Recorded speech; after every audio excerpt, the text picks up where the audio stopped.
Well, we retired after, in my case, 46 years in education, and came back to Harpers Ferry to be closer to our family. And we just started biking and hiking, which is what most people do. And then we ended up buying this shop, and 6 years later, we've been here every day since.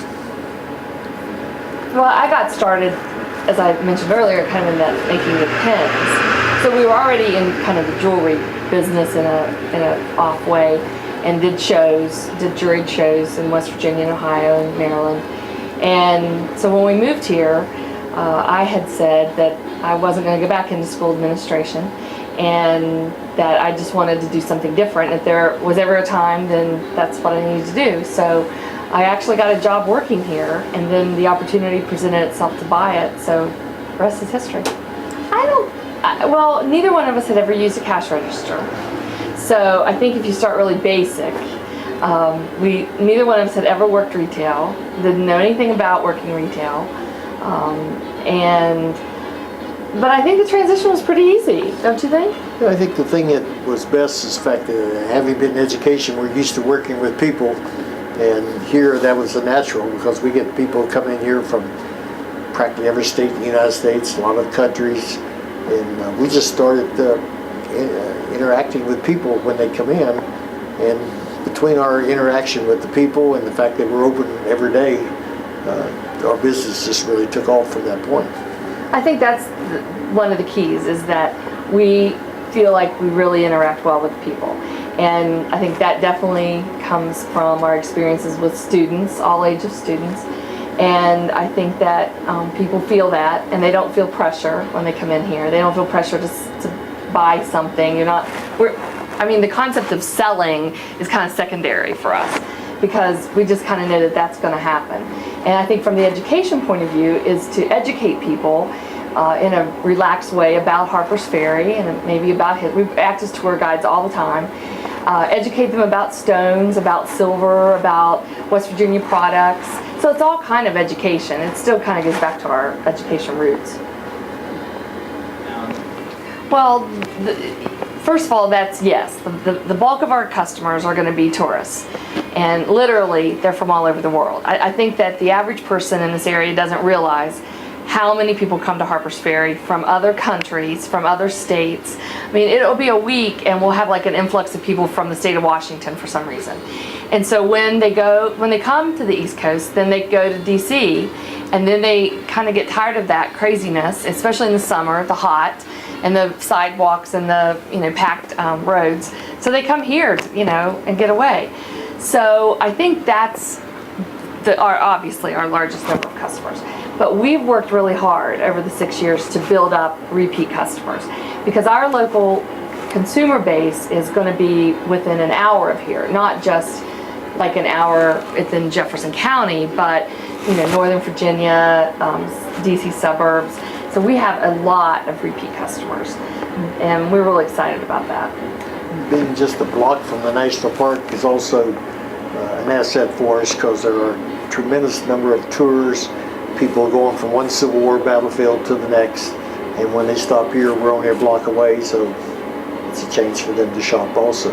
And I think they're shocked too, because they go to some other battlefields and you don't have this unique shopping district. We have some great stores here. We have pottery and candy and the Outfitter, and we have lots of different things here for people to shop. So it's an experience unlike other battlefields, so to speak. Well, the first site was developed very successfully a few years ago, but as you well know, technology changes like almost per second. So I was kind of locked into a website that I couldn't really manipulate very well. And I think that was just the time. I just hadn't caught up with technology. So I met up with Susan Benjamin from the Greater Voice Enterprise and Steve Sickman from Steve Sickman Designs. And actually, we were just going to do some marketing, and then we realized that if we were going to move forward, we had to have a website, and it had to be something that I could go in and make changes, and so that really is what what gave us the boost to do that, and I'm really pleased.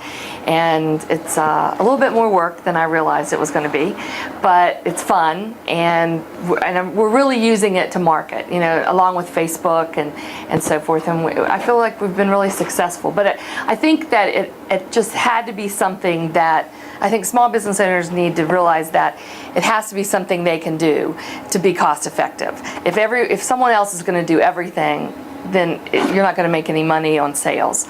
So I'm real pleased with it. And I think with her new website and her new technique, she's able to show a wider variety of things that we actually have.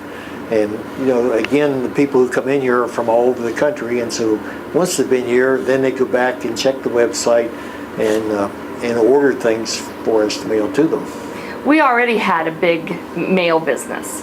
People would call us.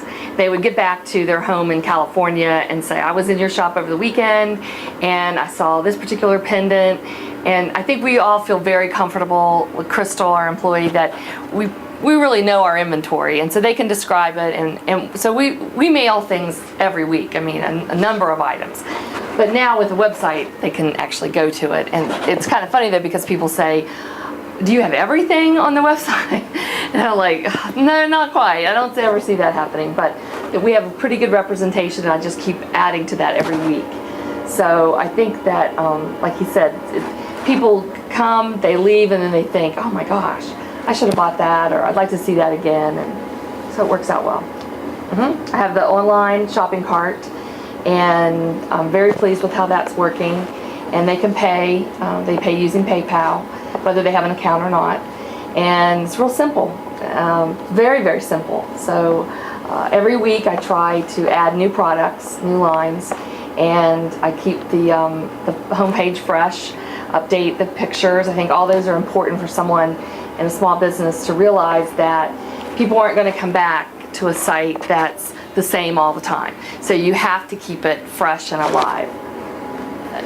And so even though this is so much more work, if it's going to make a go of it, that's what's critical. It's got to be, it's got to be active. It's got to be an active site. Forward, I see it that's where the growth is going to be. We're able to reach those customers who will probably never visit Harpers Ferry again. I would say the most of the odds are that they've made their trip. If they're going to come back to the East Coast, they're probably not going to come back to Harpers Ferry.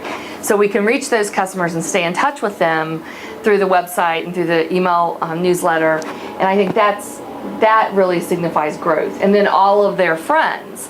You're really tapping a market that's so huge. It's really hard to even imagine where it could go. But I just know that I don't have huge expectations, but I'm meeting my expectations right now about sales and about contacts. We collect email addresses here.